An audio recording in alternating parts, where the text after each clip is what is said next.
Iran से हैरान करने वाला मामला सामने आया है।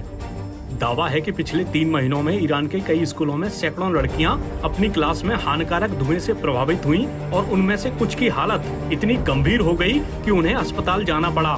न्यूज एजेंसी एपी के मुताबिक ईरान के अधिकारियों ने शुरुआत में इन घटनाओं को खारिज कर दिया था, लेकिन अब उन्हें जानबूझकर अंजाम दिए गए हमलों के रूप में बताया है। ऐसी अटकलें हैं कि इन घटनाओं का मकसद लड़कियों को स्कूल जाने से रोकना हो सकता है।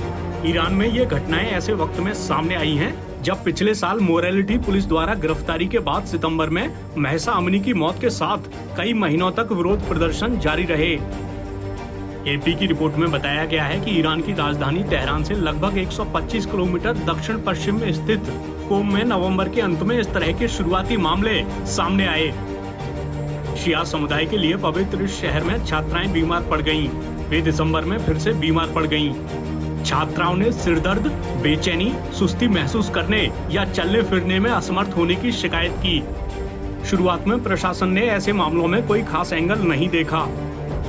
दरअसल यहाँ सर्दी के दौरान तापमान रात में जमाव बिंदु से नीचे चला जाता है। ऐसे में कई स्कूल कमरों को गर्म रखने के लिए प्राकृतिक गैस का इस्तेमाल करते हैं, जिससे ये भी कयास लगाए गए कि लड़कियां कार्बन मोनोऑक्साइड जहर से प्रभावित हुईं। मगर प्रभावित स्कूलों में केवल किशोरियों को ही पढ़ाया जाता है, जिससे संदेह पैदा हुआ कि ये आकस्मिक नहीं था। फिर जब बाकी जगह भी इस तरह के मामले सामने आए तो अधिकारी दावों को गंभीरता से लेने लगे। ईरान के महाअभियोजक ने जांच का आदेश देते हुए कहा कि जानबूझकर आपराधिक कृत्यों को अंजाम दिए जाने की आशंकाएं हैं। ईरान के खुफिया मंत्रालय ने भी कथित तौर पर जांच की। रविवार को ईरान की सरकारी समाचार एजेंसी इरना ने कई खबरें प्रसारित की, जिनमें अधिकारियों ने संकट के गहराने की बात स्वीकार की।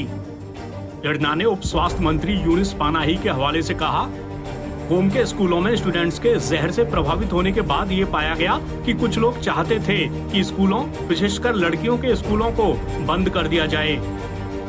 संसद सदस्य और शिक्षा समिति से जुड़े अली रजा मोनादी ने कहा कि जानबूझकर इन घटनाओं को अंजाम दिया गया।